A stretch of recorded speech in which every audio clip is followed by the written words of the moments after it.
You are tuned into the sounds of UrbanX. Somebody said that's the cover up for sure. Meek Mill apparently it's not official yet, but apparently he left Roc Nation. Now people are getting this from the fact that he's not on their website anymore, as a part of like one of their artists. Well, I could tell there was some tension. There's been tension. He's been saying some cryptic stuff.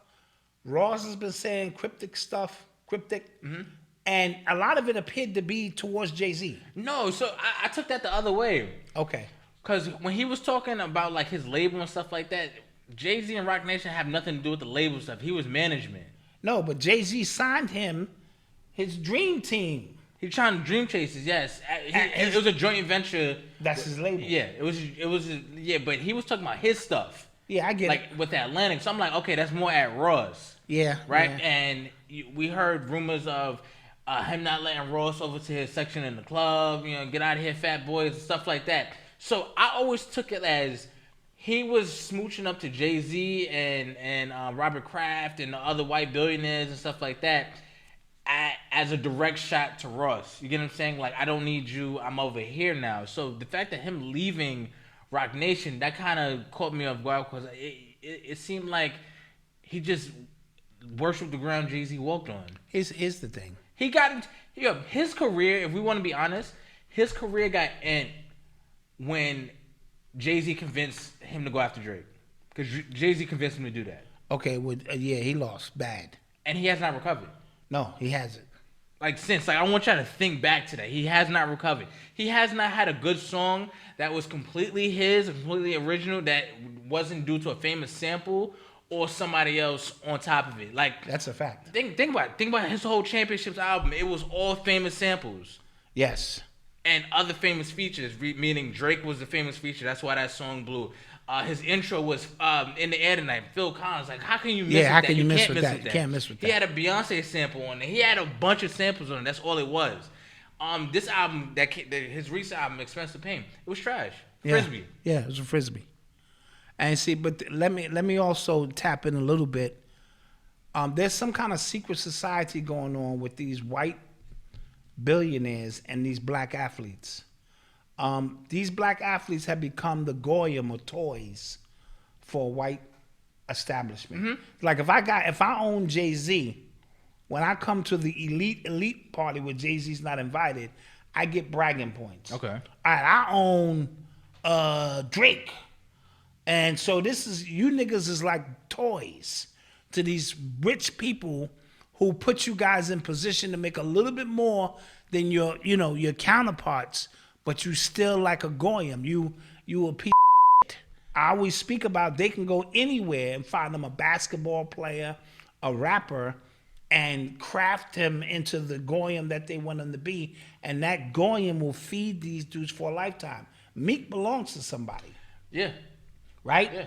Rick Ross belonged to somebody. Yeah. These dudes, they all belong to somebody. Somebody on a higher level of the game is bragging because my toy is fancier than your toy. Yeah. No different than I own this football team and I come out Sunday and watch my boys, my niggas beat up on your niggas. And we laugh about it later because it is what it is. Yeah. So when I start seeing all of these black rappers bigging up these white billion, like I don't even know what the the combination is.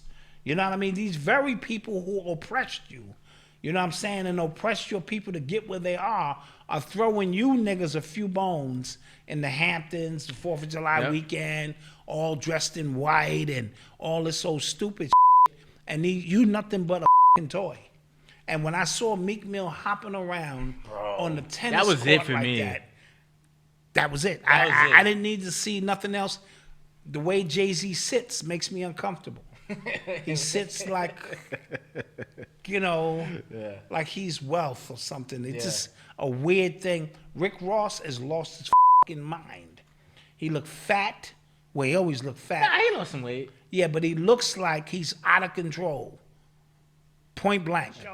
You know and what? He looks like he lost his street cred to me. Look like he don't want no more parts of the streets. You know what? Because Ross is one of my favorite artists, but he used to always annoy me because he stayed in character all the time. Like if you watch him in his So maybe Breakfast now Club, he's out of character. That's what it seems like.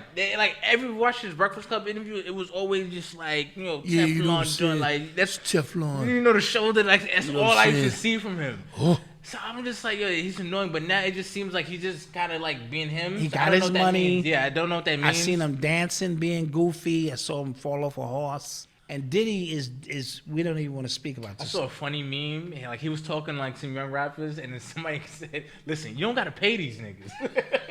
You don't gotta pay these niggas."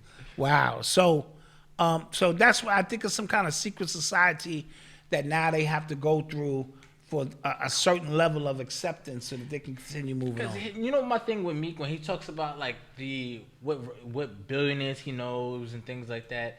Is at the end of the day, you make rap music. And you a nigga. Not even that. Not even that.